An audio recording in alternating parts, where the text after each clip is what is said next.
Amigas, amigos, olá! Mais um episódio grave de pressão dos Estados Unidos contra países da América do Sul. Na semana passada, o governo dos Estados Unidos mobilizou navios de guerra, destroyers da Marinha de Guerra dos Estados Unidos nas águas do Caribe, em uma clara ameaça contra a Venezuela. Venezuela que teve, nas palavras da Casa Branca, o seu presidente Nicolás Maduro inserido como um líder de cartel das drogas da Venezuela, líder do cartel de Los Soles. Claro que a Casa Branca alegou isso sem apresentação de qualquer prova. Trata-se, portanto, de mais uma forma de pressão dos Estados Unidos, agora com a mobilização desses navios de guerra explicitamente contra a Venezuela. Será que os Estados Unidos teriam a intenção de invadir a Venezuela? Bom, vamos trabalhar isso por camadas, em camadas. Do ponto de vista militar, a Venezuela é um país relativamente fraco, mais fraco do que, por exemplo, o Brasil, muito mais, astronomicamente mais fraco do que os Estados Unidos. Alguns dados levantados de uma maneira mais espontânea, não científica para nós trabalharmos. A Venezuela tem, por exemplo, 844 veículos blindados no seu total. Os Estados Unidos, só de tanques pesados de combate, tem 2.500. A Venezuela tem 79 jatos de combate. Boa parte desses jatos foram adquiridos nos anos 1970, tem problemas com peças de reposição, até com combustível para a manutenção dessas aeronaves em voo. Os Estados Unidos têm jatos de combate mais de 2.600. Os Estados Unidos não têm navios considerados fragatas, a Venezuela tem duas. Uma categoria superior às fragatas na Marinha de Guerra é o destroyer. No caso, a Venezuela não tem destroyers e os Estados Unidos, só da classe DDG-51, tem 74 destroyers. A Venezuela tem 2 submarinos de guerra, enquanto os Estados Unidos têm, só da classe Ohio, 18 submarinos só da classe Ohio. Então as forças militares americanas são estupidamente superiores às forças militares da Venezuela. Isso significa então que os Estados Unidos podem invadir? Sem dúvida. Vão invadir o território venezuelano para a derrubada do presidente Maduro? Não, isso não está sinalizado neste momento. Como eu disse, nós precisamos analisar as questões militares dentro do campo da política, dentro do campo da diplomacia e também em outras camadas de complexidade dentro da própria questão militar. Dentro do contexto estritamente militar ainda, vamos a alguns dados. Agora nós temos 4.000 soldados dos Estados Unidos em navios de guerra nas proximidades da Venezuela, no Mar do Caribe, mas na invasão do Afeganistão em 2001, os Estados Unidos mobilizaram não 4.000, mas 100.000 soldados. Foram 160.000 tropas americanas em 2003 no Iraque. E vejam, agora 4.000 na Venezuela. Não é uma força invasora, não tem capacidade invasora neste momento, mas tem capacidade de sinalização de pressão política regional, de que os Estados Unidos estão em um outro contexto com a América do Sul, com a Venezuela e com o Brasil. Um contexto que remete a episódios do passado, episódios da doutrina Monroe, do corolário Roosevelt e da Operação Brother Sun. Vamos nos lembrar? A doutrina Monroe da década de 1820, através da qual o governo dos Estados Unidos, um país independente que se anunciava crescentemente como potência mundial, buscava ter influência sobre o continente americano, nos países que estavam se tornando independentes dos países europeus, uma mostra da decadência de poder europeu sobre a América Latina, aumento da influência americana na região. A América Latina trocando de dono através da doutrina Monroe, saindo do controle direto das metrópoles europeias para o controle indireto geopolítico dos Estados Unidos. Isso se torna mais grave a partir do início do século XX, 1904, quando nós temos a sistematização do corolário Roosevelt, com o aumento do controle dos Estados Unidos, principalmente sobre os países da América Central. Era o momento da construção do Canal do Panamá, importante ligação entre as costas leste e oeste dos Estados Unidos por via marítima através do Mar do Caribe e Canal do Panamá. Daí a necessidade americana de ter controle sobre esta sub-região, esta região da América Central. Manifestações ainda desse controle americano regional nós temos As tropas americanas no Haiti, a primeira intervenção militar americana no Haiti no começo do século XX, e a própria independência de Cuba, da Espanha, com intervenção dos Estados Unidos. Nós não temos apenas aspectos gerais sobre a América Latina, nós não temos só doutrina Monroe e corolário Roosevelt. Vejam, o próprio corolário Roosevelt se desdobra em uma série de intervenções pontuais, assim como no contexto de Guerra Fria nós tivemos aqui para o Brasil a hoje conhecida Operação Brother Sun, a operação que levou os Estados Unidos, em governos Kennedy e Johnson, Kennedy e Lyndon Johnson, a mobilizarem tropas dos Estados Unidos nas águas do Atlântico Sul, um apoio aos militares golpistas do Brasil. A Operação Brother Sun era colocada à boca pequena, digamos assim, era uma fofoca das esquerdas nos anos 1970, nos anos 1980, mas a abertura de documentos secretos dos Estados Unidos feita mais recentemente deu margem à comprovação daquilo que era falado a título de fofoca. Os Estados Unidos, na Operação Brother Sun, disponibilizaram nas águas do Atlântico Sul, em apoio aos militares em processo golpista, apenas um porta-aviões, 4 destroyers, um navio de comando e comunicações, um navio tanque, um navio de transporte com cerca de 110 toneladas de munições, navios esses que contavam com 10 mil soldados dos Estados Unidos. Eles desembarcaram no território brasileiro? Não. Mas eles contribuíram enormemente para o golpe de Estado de 1964, de 1º de abril de 64, na medida em que os militares golpistas se sentiam fortalecidos porque eles sabiam aquilo que a esquerda colocava e as pessoas diziam que era fofoca. Eles, militares golpistas, sabiam que eles poderiam dar o golpe de Estado de 1964 porque eles tinham o apoio político, econômico e na Operação Brother Sun, o apoio militar dos Estados Unidos para o golpe. A América Latina é assim. A América Latina é, portanto, historicamente uma área na qual os Estados Unidos brincam de quintal, o quintal dos Estados Unidos. Porém, deixa de ser assim no século XXI, nos anos 1990, mas principalmente no século XXI, quando nós temos a chamada onda vermelha dos países da América do Sul. Era a época na qual nós tínhamos os 2 primeiros governos Lula aqui no Brasil, o governo do Néstor Kirchner na Argentina, Evo Morales na Bolívia, o governo de Rafael Correa no Equador e na Venezuela, Hugo Chávez. Nesse contexto, havia fortalecimento do Mercosul, mais ainda.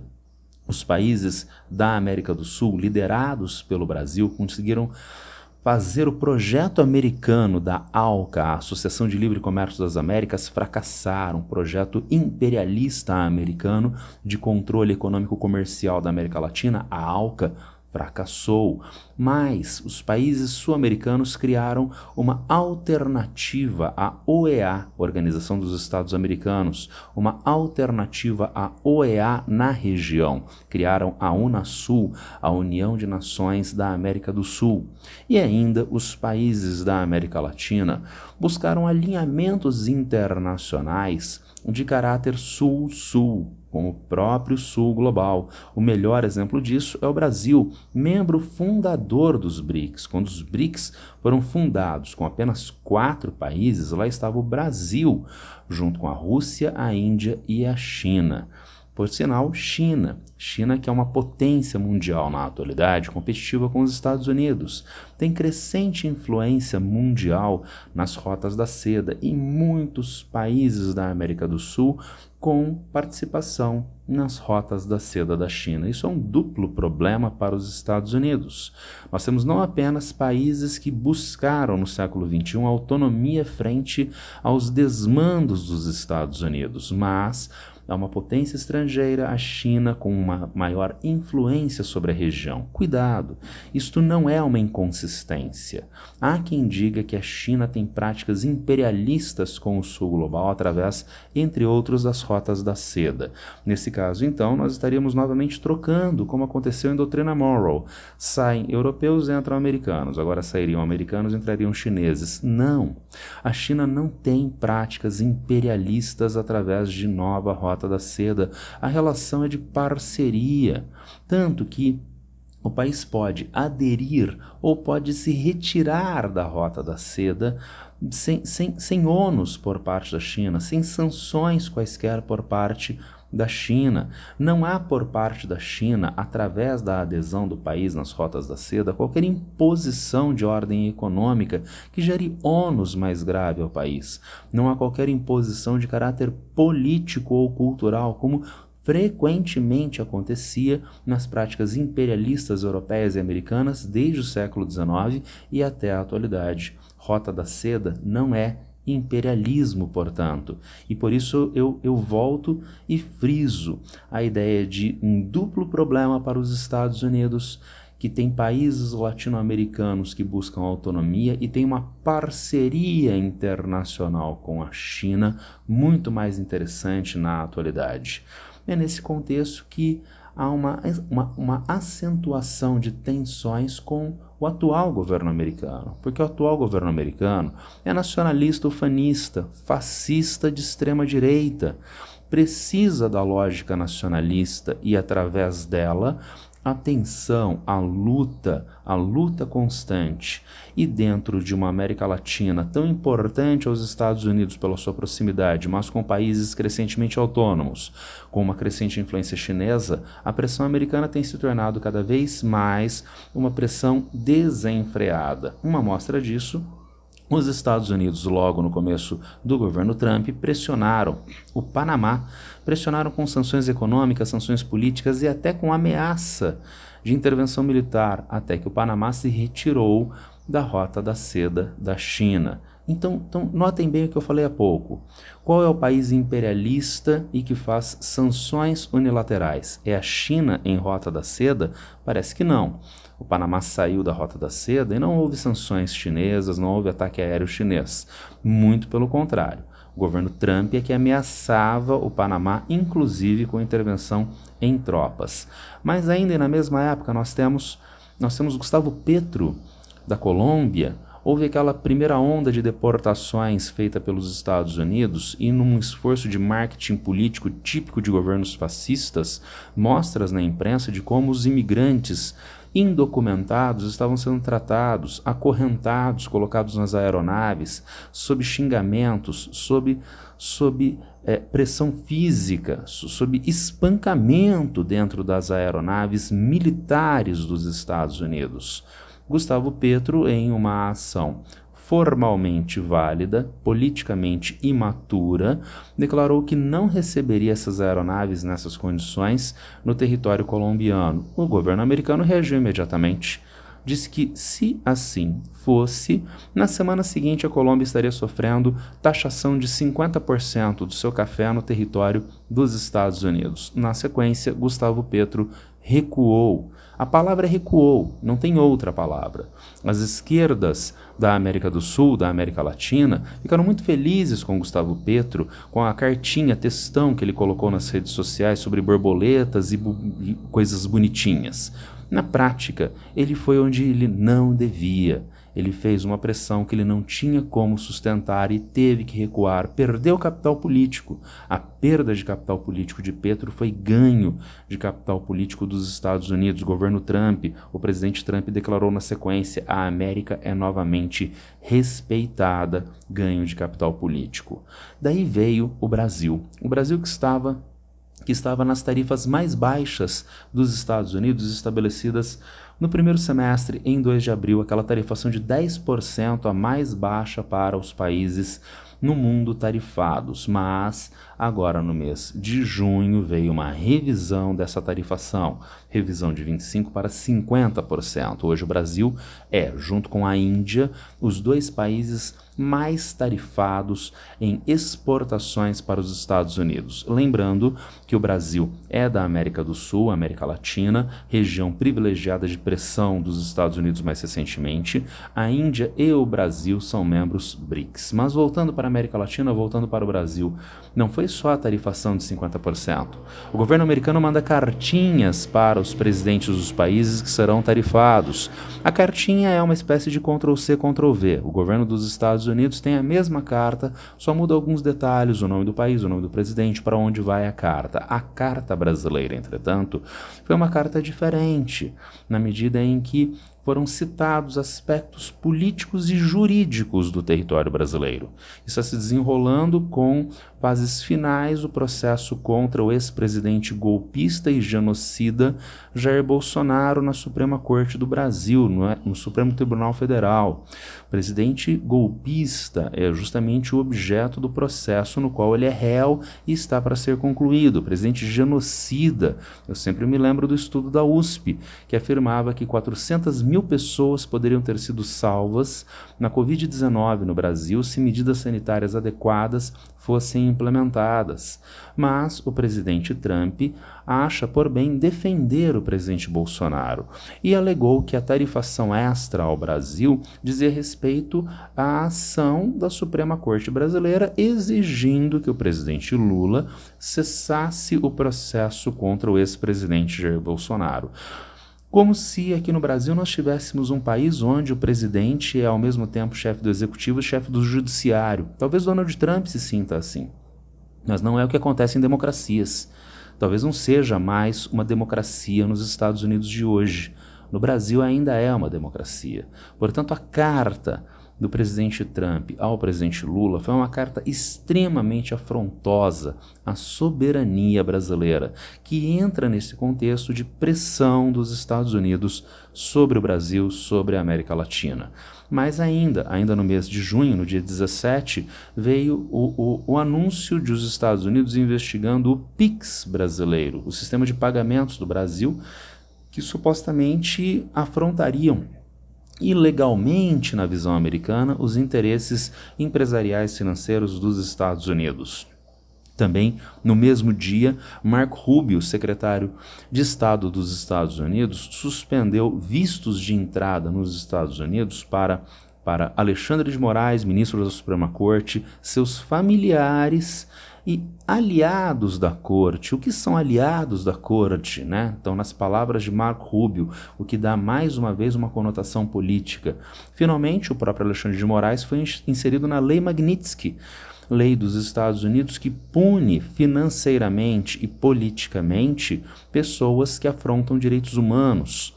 Cai sob a Lei Magnitsky traficantes de drogas, membros de grupos terroristas da América Latina, da África, da Ásia e agora, incrivelmente, Alexandre de Moraes junto com essas pessoas.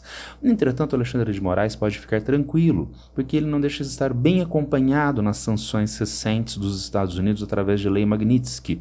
Recentemente, o governo americano também colocou sob essa mesma legislação juízes do Tribunal Penal Internacional, inclusive juízes europeus de países europeus e do Canadá, o que mostra, de novo, que não se trata de direitos humanos, obviamente, trata-se de pressão política de um presidente de extrema-direita fascista dos Estados Unidos. Finalmente, chegando às raias da loucura, foram colocadas sob sanções também pessoas no Brasil ligadas a um segundo escalão de governo.